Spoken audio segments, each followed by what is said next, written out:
স্কুলের অবস্থা খুবই সুন্দর। এরকম সুন্দর পরিবেশ আর কোথাও পাবেন না আপনারা। একটা রাজকীয় ভাইব, তার মধ্যে এরকম সুন্দর চক। মামা কিছু বলো আমাদের উদ্দেশ্যে। সত্যি খুব খুশি হয়েছি তোমাদের রেজাল্টে। হ্যাঁ বলেন। আমার মা আমার অনেক সুন্দর কাছে, আমি উত্তর মঙ্গল কামনা করি। ধন্যবাদ ধন্যবাদ। আচ্ছা গুড বাই, গুড নাইট। ভাই আমরা এখন গোল্ডেন মানে স্বর্ণময়ী জিপি ভাই একটা মানুষজন।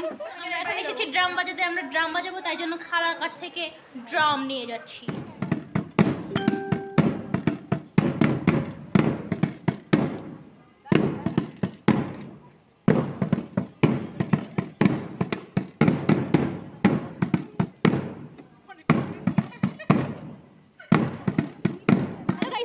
সরকারি বালিকা উচ্চ বিদ্যালয়ের স্পেশাল মিষ্টি আমরা অনেক কষ্টে পাস করেছি, সেজন্য টিচার আমাদের খাইয়েছেন। এই কেমন একটু রিভিউ দেখায়, একটু অতিরিক্ত মিষ্টি, একটু বেশি মিষ্টি আসলে।